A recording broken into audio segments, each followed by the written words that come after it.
Hello, ako nga pala si Mang Jo at sa video ito, ipapakita ko sa inyo kung paano ako gumagawa ng animation.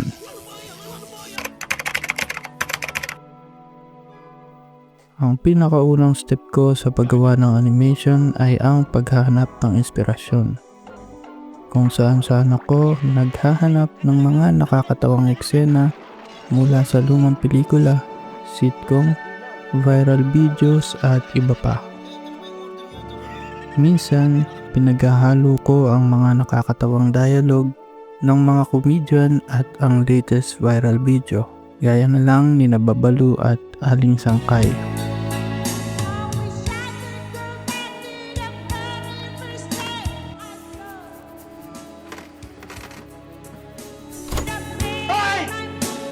Tutulog ako, nakikita ko sa kumanga nyo! Kung ay matulog, magpatulog kayo! Kadalasan, sa YouTube ako nakakahanap ng mga lumang sitcom at pelikula mula sa Star Cinema, Octo Arts, Viva Films, Regal Films, Jeepney TV at marami pang iba. Para naman sa mga latest viral, sa TikTok at Facebook ako madalas tumingin.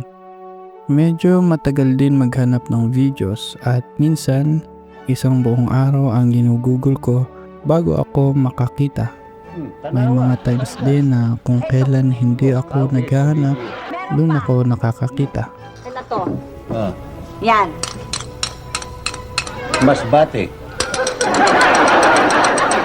Panay. Kapag nakahanap na ako, inia-extract ko ang audio. Tinatanggal ko ang mga dead air para maiwasan ang pagkainip ng manonood. Nilalagyan ko rin ng konting sound effects para medyo buhay at nakakaingganyong panoorin. Ang gamit kong pang-extract at pang-edit ng audio ay Audacity.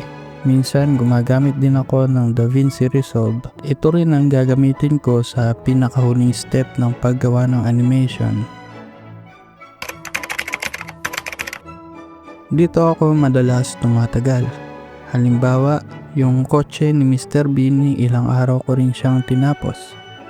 Pati itong Reliant Regal na palaging kinakawawa ni Mr. Bean.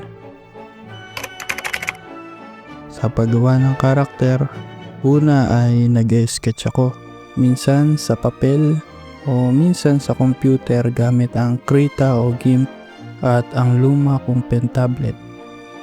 Pagkatapos ay i-export ko ito sa Blender para maging reference for sculpting. Pagkatapos kong mag-sculpt, kailangan ko itong i-retopologize. Ginagawa ito para mabawasan ang number ng vertices at hindi magkaroon ng hindi kaaya-ayang itsura sa rendering. Kapag kasi masyadong madaming vertices, ito ay nagiging sanhi ng pagbagal ng computer. Hanggat maaari, ginagawa kong 4 na edge lang kada face.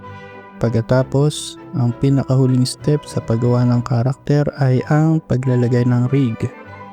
Ito ang magkokontrol sa katawan ng karakter. Sa paggawa naman ng props at set, hindi mo kailangang i-model lahat ng detalye, lalo na kung hindi naman lahat ay makikita sa camera. Kagaya nitong pinakauna kong ginawang claymation style. Matagal ko ring minodel ang tinidor na nakasuksok sa pindutan ng electric fan, pero ang ending hindi naman pala ito makikita sa final render. Ang gamit ko sa 3D modeling ay Blender, pati na rin sa susunod na step, ang animation.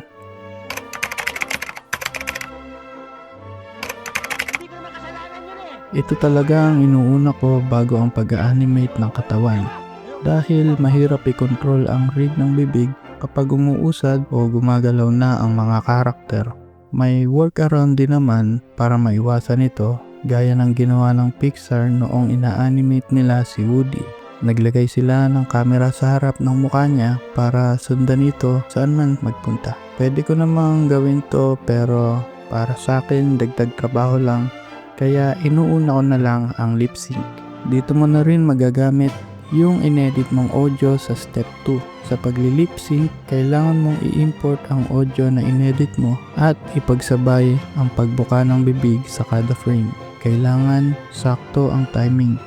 Pagkatapos kong ma-animate ang bibig, ipoposition ko na ang mga character sa ginawa kong set kasama ang mga props. Kailangan maipwesto sila sa anggulo kung saan makikita ang mahahalagang props sa eksena. Noong nagsisimula pa lang akong mag-animate, isa lang ang gamit kong camera at naka-steady pa. Ngayon, dinadamihan ko na ito at ina-animate ko na rin ang galaw ng camera para mas makita ng mga viewers yung mga pinaghirapan kong i-model na props. Pag okay na ang camera, doon ko na umpisahan ang pag-animate ng ibang bahagi ng katawan para mas maging expressive ang galaw nila. Nga pala, para magamit mo ang Blender, kailangan mo ng computer. Kahit low-end pwede na, basta may tiyaga. Kung hindi kayanin ng PC mo ang pinakabagong version ng Blender, pwede ka naman gumamit ng mas lumang version. Medyo iba lang ang itsura ng interface pero halos pareho pa rin ang gamit. Ang tip ko lang ay huwag agad mag-invest sa mamahalin. Subukan mo muna kung gusto mo talaga ang animation kasi hindi ito madali. Kailangan mo dito ng dedikasyon at mahabang pasensya. Nung nagsisimula ako, kung ano lang ang meron ako, yun ang ginagamit ko. Huwag kang mag-alala o ma-pressure kung wala ka ng mga gamit na meron ang iba. Sa totoo lang, base sa karanasan ko, mas nagiging malikhain pa ako kapag limitado lang ang resources ko. Kapag maraming tools at option, minsan nauuwi sa analysis paralysis o yung pakiramdam na hindi ka makapagdesisyon dahil sa dami ng pagpipilian. Pero kapag limitado lang ang kagamitan mo, napipilitan kang maging mas maparaan. Nagiging mas malikhain ka dahil iniisip mo kung paano mo mapupunan ang kakulangan gamit ang kaunting resources na meron ka. Unti-unti ko rin palang binili ang mga gamit ko at hindi isang bagsakan lang. Vertical mouse.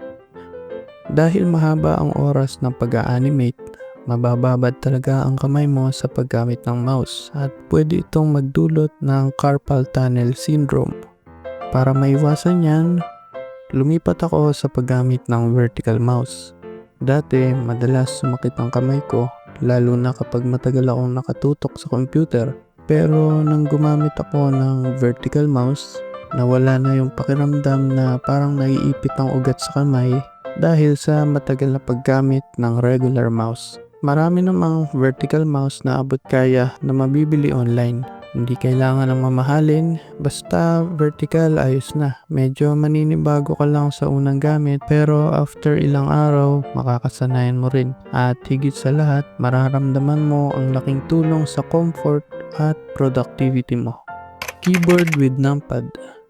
Malaking tulong ang numpad para sa shortcut sa Blender, lalo na sa pag-switch ng camera views. Ginagamit ko rin ito kapag kailangan kong mag-input ng eksaktong values gaya ng location, rotation, scale at iba pa. Sa ngayon, ang gamit ko ay mechanical keyboard na bukod sa wireless at malinis tingnan sa setup, sobrang komportable rin itong gamitin. Rechargeable na rin siya kaya hindi mo na kailangang gumastos para sa mga disposable batteries tulad ng sa ibang wireless keyboards. By the way, ang gamit ko ngayon ay RKS98. Headset. Kahit basic lang, basta malinaw mong narinig ang boses ng mga karakter sa eksena, ayos na. Importante to lalo na kapag nag-audio timing ka o nagsisync ng dialogue. Ayaw mong ma-miss ang maliliit na tunog o bigkas. Mic. Optional lang to, pero kung gusto mong lagyan ng sariling voiceover ang animation mo, kakailanganin mo to. Hindi mo kailangan bumili ng mamahalin, kahit cellphone mo pwede na. Ang mahalaga, malinaw kang maririnig ng mga manonood. Sa pagre-render, kailangan mo talaga ng mahabang pasensya. Kada frame pwedeng umabot ng 1 minuto o higit pa. May mga settings na pwede mong i-tweak para mapabilis, pero kung medyo luma na ang PC mo, aasahan mo na aabutin ka ng siyam-siyam. Kaya kadalasan, ginagawa ko ito sa gabi. Habang natutulog ako, tuloy-tuloy lang ang trabaho ng computer sa pag-render. Pero syempre, dapat bantayan din. Tulad nung isang gabi, pagkagising ko, excited pa akong i-check ang result. Yun pala, ilang minuto pa lang matapos ko siyang iwan ay nag-crash na si Blender. Walang na-render, sayang ang buong gabi. Pagkatapos ng rendering, dadaan pa ang animation sa editing stage. Google ka pa rin ang oras dito, lalo na kung gusto mong pulido ang final output. Dito ko rin dinadagdagan ng mga sound effect kapag pakiramdam ko kulang pa. Pati na rin ng mga transition at visuals na mas pinapaganda ang daloy ng kwento. Gaya ng sabi ko kanina, ang gamit ko sa pinakahuling step sa paggawa ng animation ay DaVinci Resolve. Meron ding built-in video editor sa Blender, pero mas marami akong nagagawa sa DaVinci. Mas flexible din to at mas maraming tools. Nung nagsimula ako, mabagal lang din ako. Hindi ko alam kung ano ang kailangan pindutin para maging ganito o ganyan. Pero unti-unti, sa tulong ng Google, YouTube tutorials at pasensya, naging mas efficient ako sa proseso. Ang pinakamahalagang natutunan ko sa animation journey ko ay hindi mo kailangang maging perfect, kailangan mo lang magsimula. Habang nagpapatuloy ka, mapapansin mong unti-unting umaayos ang mga gawa mo. Hindi lang sa lip sync o movement, pati na rin sa storytelling at creativity. Payo ko sa mga nagsisimula, huwag ma-pressure sa views. Hindi lahat ng videos mo ay papatok at normal lang yan. Minsan pa nga, yung content na ginagawa mo lang for fun ang biglang sumisikat habang yung pinagpuyatan mo ng husto, konti lang ang nanood. Pero okay lang yan. Ang mahalaga, tuloy-tuloy ka lang dahil sa bawat animation na ginagawa mo, may natututunan kang bago at yun ang hindi mabibili ng kahit ilang milyong views. Kung may natutunan ka sa video na to, baka pwede namang humingi ng konting pabor. Paki-like, mag-comment at i-share mo na rin sa mga kaibigan o kakilala mo gustong matutong mag-animation. At kung gusto mo pang matuto tungkol sa animation mula modeling, texturing, rigging, lip syncing, rendering hanggang editing, mag-subscribe ka na rin. Ako si Mang Jo, kita-kits sa susunod.